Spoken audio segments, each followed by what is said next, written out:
on to the next question. So now it's more about history of expository preaching. So can we say that the practice of expository preaching was never completely forsaken during the 20th centuries of church history? And how about the patristic and medieval periods during which scriptures were poorly available? You understand it?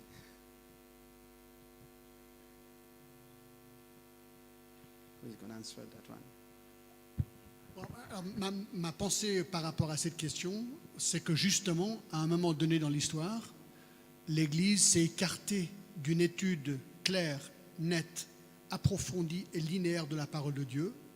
Et ensuite, beaucoup de doctrines erronées que nous connaissons dans les églises dites traditionnelles nous surprennent aujourd'hui. Parce qu'aujourd'hui, je dirais à partir de la Réforme, vraiment, avec Luther et Calvin, on redécouvre la parole de Dieu de manière linéaire. Jean Calvin, qui est un réformateur à Genève, a prêché tous les livres de la Bible de manière linéaire, sauf Apocalypse. Et ça, c'était quelque chose de révolutionnaire. Et je pense justement, donc, les erreurs ont été faites parce qu'on s'est écarté de ce genre de prédication.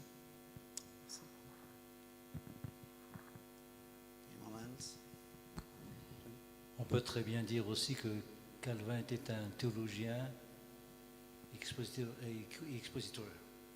Zany hoe ambara misy fa Calvin zany dia sady théologiana izy, tena mpamofomofo ny Baiboly.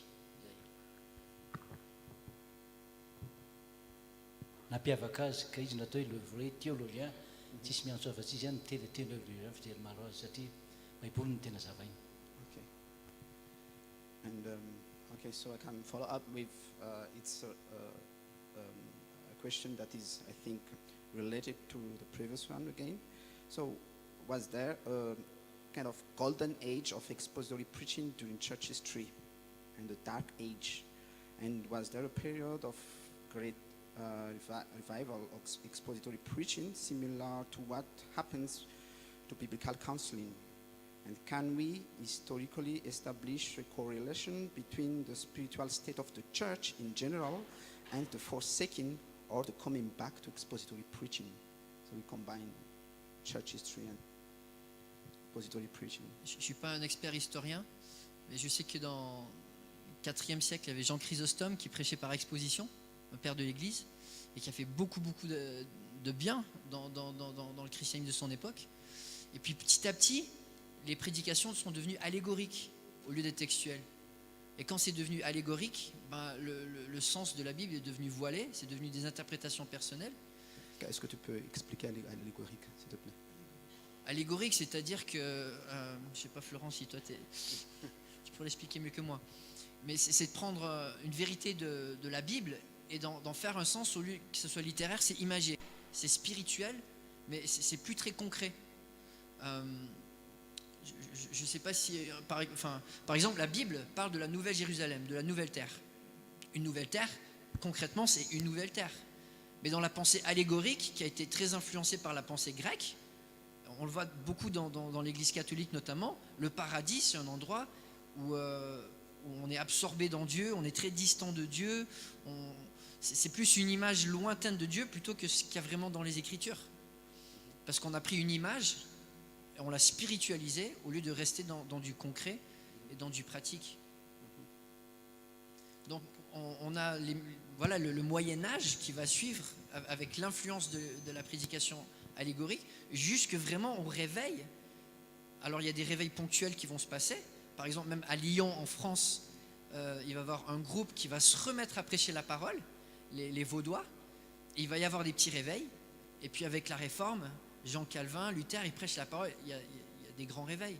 Néhémie, pareil. Il y a un énorme réveil, un des plus grands réveils en Israël, quand ils prêchent la parole de manière textuelle. Merci. Another thought? Anyone else? Okay. So we are going to move to the last question, at least. So, who are, according to you, the most noticeable expositors through throughout church history, especially coming from the African continent.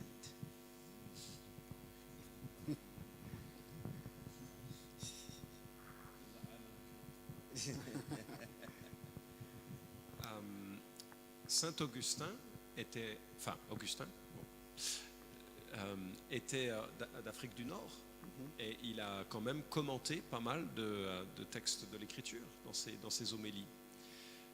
Aujourd'hui, il y a un frère qu'on appelle le Spurgeon de l'Afrique, mais peut-être mes collègues ici en sauront plus parce que je le connais pas, mais c'est vraiment, on me dit, c'est vraiment un prédicateur textuel remarquable. Yeah, sure. Did you also mention Athanasius in church history? I did not. Yeah, he was also from North Africa. But in terms of modern African expositors, that's why we are in South Africa training pastors, faithful men like Hadza and Fali, and so that is what Dave and myself are doing. And I know also Brother Florent is training pastors, but there are some good models, and I'm sure there's many others that we don't know about. But Conrad Mbewe is known to, from Zambia, is known to be a kind of Charles Spurgeon for Africa, and we've had him speak at many of our conferences, and he's a faithful expository preacher. And there are others who are with him, Ronald Kalafungwa, Chulwe Mwetwa, Chopo Mwanza, good men that we know, and also in South Africa, Charlie Ramfamedzi, others. They might not be famous, they might not be, you know, on radio and website, but the Lord knows them, and their reward is in heaven. Yes. If I may, je vais le dire en français, mais j'aimerais... la prédication textuelle, c'est difficile à la comprendre avant de l'avoir expérimentée. Et je suis né de nouveau dans une église qui ne prêchait pas de façon textuelle, elle prêchait de façon thématique. Et vraiment, j'aime beaucoup les gens de cette église, ce sont des gens qui ont tout mon respect, mais c'est vrai que je n'ai pas souvenir d'un seul message. Ensuite, j'ai dû faire des études à l'étranger et je suis tombé dans une église qui prêchait de façon textuelle. Et j'étais bouleversé. Tous les dimanches, je comprenais la parole de Dieu et la parole de Dieu perçait mon cœur. Tous les dimanches. Le pasteur faisait une série sur le livre de Daniel et j'étais bouleversé par la puissance de l'écriture qui se déversait dans ma vie. Et je me suis dit, quel est le secret? Et en fait, vous savez quel est le secret? C'est que le pasteur, il prêchait pas ses idées, il prêchait les idées de la Bible. Donc, comme le dit le frère, les idées de Dieu. Et le Saint-Esprit utilise les idées de Dieu pour nous édifier à l'image de Christ. Et je me suis dit, jamais je ferai autre chose que de la prédication textuelle.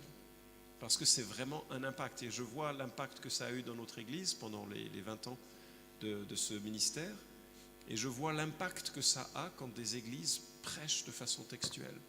Alors moi, l'encouragement que je voudrais vous laisser, parce que c'est peut-être un peu théorique au bout de cette journée, c'est de trouver ces prédicateurs africains respectables qui font de la prédication textuelle, et notamment de la prédication textuelle suivie, et d'écouter 4 ou 5 de leurs messages sur un chapitre de la Bible, et de regarder l'impact que ça a sur votre cœur, qui se met à brûler parce que vous comprenez les Écritures. Le jour où vous aurez eu ce déclic, vous ne pouvez plus faire marche arrière. Parce que vous devenez serviteur de l'Écriture, serviteur du Dieu qui l'a inspiré, et vous voyez la puissance qui se déverse pour édifier l'Église à la gloire de Christ. C'est vraiment un virus, la prédication textuelle. Et attention, c'est contagieux. Merci beaucoup, Florent. Amen. Amen. Amen. Okay, so thank you very much for answering of these questions, and so we are hoping for more tomorrow. And who's going to pray for us?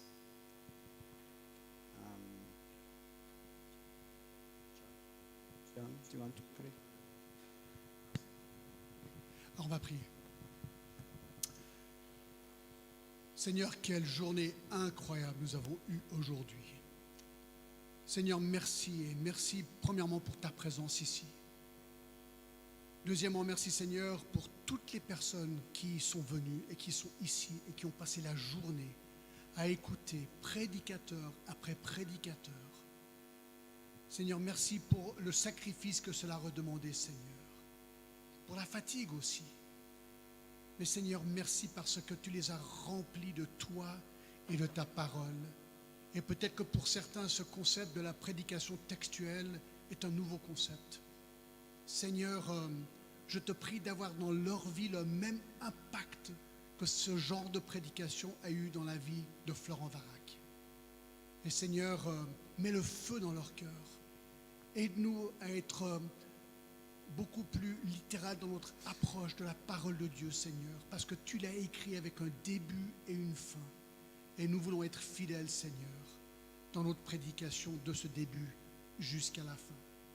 Merci de tout cœur pour la nuit devant nous, que nous puissions bien dormir et être rafraîchis pour demain. Seigneur, pour une nouvelle journée, à la gloire de Jésus-Christ. Amen. Amen. Dia tsika an'io a hapitso amin'ny valora zany manomboka ny fotoanantsika eto. Dia miangavantsika zany a arak'izay azo atao aza mba tara fa tonga mialohantsika dia manomboka ara-potoana tsara. Saotra daholo tompoko.